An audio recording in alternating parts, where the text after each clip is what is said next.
Hello, नमस्ते। तो मेरी व्यूअर है शायद, उन्होंने मेरे पहले कुछ वीडियोस देखे हैं जिसमें मैंने ईश्वर की भक्ति के लिए, नाम जाप के लिए कुछ कहा था। तो वो उन्होंने वीडियो देखा और उसमें मुझे उन्होंने एक मैसेज किया कि उनकी एक सर्टन एज है और उनको ये डर है कि अगर शादी कर लेंगी तो वो ईश्वर को भूल जाएगी। क्योंकि होता है गृहस्थ जीवन में हम इतना बिज़ी हो जाते हैं कि हमें लगता है कि हम ईश्वर को भूल जाएंगे। तो देखिए, ये सबका अपना अपना पॉइंट ऑफ व्यू है। जीवन को देखने का अलग अलग पर्सपेक्टिव होता है कि हम कैसे जीवन जीना चाहते हैं। ठीक है, ये पूर्ण रूप से आप पर डिपेंड है कि आपको क्या करना है। हमें जब लगता है कि हम किसी को भूल जाए, अगर हमें लगता है कि अगर हम किसी के साथ रहते हुए ईश्वर को भूल जाए, तो अगर आपको ये स्ट्रांगली लगता है कि आप ईश्वर को भूल जाएंगे, तो आप सोचिए कि आपको शादी करनी चाहिए या नहीं करनी चाहिए। और इस पे मैं आपको सीधे सीधे आंसर नहीं कर सकती कि नहीं करनी चाहिए या करनी चाहिए।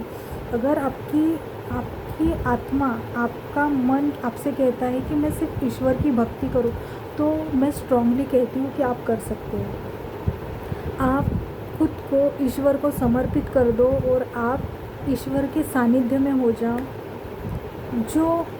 जो सही रहेगा ना, वो आपके जीवन में घटित होगा।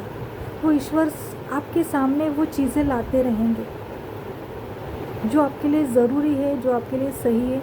उसमें यह भी हो सकता है कि आपकी ऐसे इंसान से ईश्वर आपका योग बना दे जो खुद ईश्वर को पूजता हो, जो खुद ईश्वर के समर्पित हो।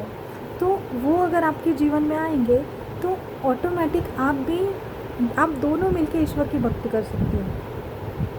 अपना गृहस्थ धर्म चलाते हुए आप दोनों भी ईश्वर की भक्ति कर सकते हो। अगर आप इस बात से कंफ्यूज हो कि इतनी उम्र हो गई है, अब मुझे करनी चाहिए नहीं करनी चाहिए, और अगर मैं करूँगी तो मैं ईश्वर को भूल जाऊँगी, इसका डर है। और सच में ईश्वर को भूलने का डर हमें अंदर से झंझोड़ कर रख देता है। अगर एक दिन ईश्वर का नाम स्मरण नहीं होता ना, तो वो दिन नहीं लगता। ऐसे लगता है कि पता नहीं दुनिया में क्या हो गया क्या नहीं हो गया। मतलब इतना गंदा वो फीलिंग होता है। मैं खुद जानती हूँ कि एक दिन, अगर पूरा दिन, जैसे कि देखिए संडे को मेरे घर में भोज था।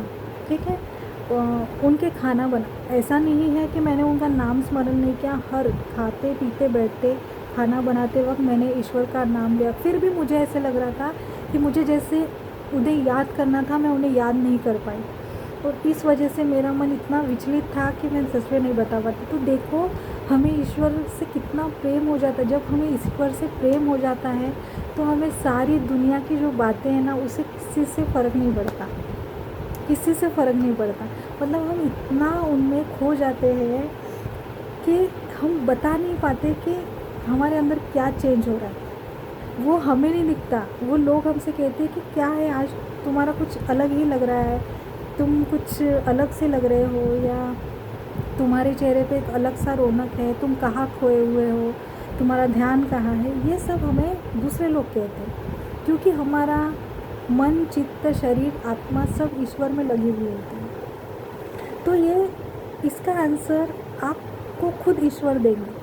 आप सिर्फ ईश्वर से और जुड़ो। अगर आप ईश्वर की सेवा कर रहे हो, ईश्वर से आप जुड़े हुए हो, तो मालिक ऑटोमेटिक आपके सामने ऐसे बातें सामने लाएंगे कि आप खुद का डिसीजन ले पाएंगे कि आपको करनी है नहीं करनी है। अगर हो भी गई आपकी शादी, तो उस ऐसे व्यक्ति से की जाएगी, आपका योग ऐसे व्यक्ति से जोड़ा जाएगा, आपका भाग्य ऐसे व्यक्ति से जोड़ देंगे ईश्वर कि आप दोनों मिलकर ईश्वर की भक्ति करोगे।